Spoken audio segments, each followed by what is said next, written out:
Welcome to The Explainer. Okay, let's just get right into it. AI is changing absolutely everything for creative agencies. And you know what? The old rules just don't apply anymore. So what's the new playbook? Well, today we're going to dig into a really powerful framework from mathematician Edzai Svobo that completely rethinks the whole game. And believe me, we're not just talking about new tools here. We're talking about a brand new reason for agencies to even exist. And we're not just looking at this from one angle. Nope. We're pulling together insights from 6 brilliant minds, all trying to answer the one urgent question that's on everybody's mind right now. In a world full of AI, what do we do now? So where do we even begin? Well, first, we have to get our heads around the sheer scale of this crisis. And I mean, forget about some distant storm on the horizon. The waves are already crashing right over the side of the traditional agency model. And look, this isn't just theory. We're hearing this directly from industry insiders, people like Wesley Terhar and Tim Williams, who are basically sounding the alarm from inside the building. They see exactly where the money is going. And the numbers, well, they don't lie. This isn't speculation anymore. It is happening as we speak. A massive 60% of senior marketing leaders have already cut their agency spend specifically because of AI. The money is officially on the move. So where's all that work going? It's not just vanishing into thin air. It's being pulled in-house, behind the client's own firewall. A staggering 82% of brands now have their own in-house creative teams, and you better believe AI is putting them on steroids. And what does all this mean? Well, as Wesley Terhar puts it so bluntly, the very foundation of the agency business is just broken. The billable hour, that classic time and materials model, yeah, it's officially dead. Okay, so if the old model is dead, what's next? To figure that out, we've got to ask ourselves a really core strategic question, one that was actually posed by the legendary investor Warren Buffett himself.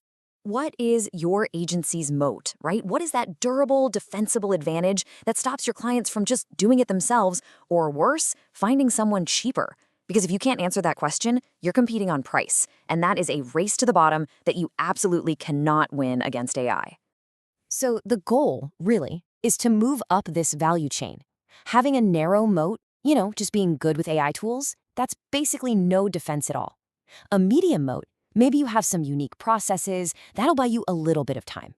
But the wide moat, that's the real price. That's where you prove you actually cause results and you own intelligence that AI can't even touch. That's how you become irreplaceable. But how in the world do you build that wide moat? Well, the answer comes from the groundbreaking work of Turing Award winner Julia Pearl. He's got this brilliant way of describing most AI. He calls it expensive pattern matching. And to escape that pattern matching trap, you have to climb what he calls the ladder of causation. See, it's super easy to say, hey, people who saw our ad bought more stuff. That's level 1. That's just simple correlation. But to build a real moat, you have to get all the way up to level 3. You have to prove, without a doubt, that your campaign caused a specific lift that wouldn't have happened otherwise. Now that is a premium, defensible service. Okay, so now we know what kind of value we need to be building, this idea of causal intelligence. But how do you price it? Let's take a look at how this whole idea leads to a completely new way of thinking about what it is you actually sell. And this brings us to the absolutely brilliant Rory Sutherland. He argues that your most valuable asset is the one thing AI is just terrible at, understanding human irrationality. He says agencies don't really have an AI problem, they have a pricing problem. And this is where it gets really, really interesting. For years, agencies have been billing for logic, things like efficiency, optimization, finding patterns. But that's all the stuff AI can do now. Your real, irreplaceable value is in the magic. Those irrational, creative leaps, the emotional gut punches, the deep cultural insights that no logical model could ever predict. So if your value is magic, you have to kill the business model that charges for logic. I mean, as Tim Williams puts it, the billable hour isn't a unit of value, it's a unit of cost. Just think about that for a second. It actually punishes you for being fast and efficient, the very things that AI makes possible. It makes no sense. So the new model, it flips everything on its head. Stop selling hours, start selling outcomes. Stop scaling by hiring more people, scale your impact with AI. And maybe most importantly, stop tracking time and start by estimating the value you're going to create for the client. That's where your price comes from. So let's bring all this home. Edzai's Wabzu offers this brilliant way to find your own irreplaceable unfair advantage. And you want to know the secret? It's hidden in the unique challenges of your own backyard. Zvobo uses the South African context as a perfect example. I mean, think about it. Constant power cuts? You'd think that's a weakness, right? Nope. It forces you to build anti-fragile, unstoppable operations.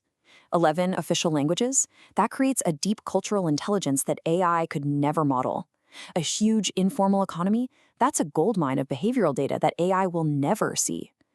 The lesson here is so profound. Your biggest challenges are actually your strongest moats. And that brings us to the most critical question you need to ask yourself. What is your local magic? What do you understand about your market, your culture, your people that a global AI couldn't possibly replicate? That is your unfair advantage.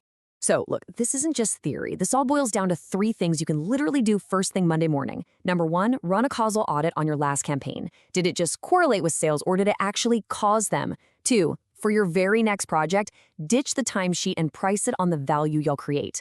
And 3, map out your local magic. Find that unique intelligence that only you have and turn it into your most valuable product. So what's the big takeaway here? It's really a simple, powerful mantra for the agency of the future. The tools are always going to change, but the strategy? It's crystal clear. Build your moat, prove causation, and charge for the magic. That's how you don't just survive this shift, it's how you thrive in it.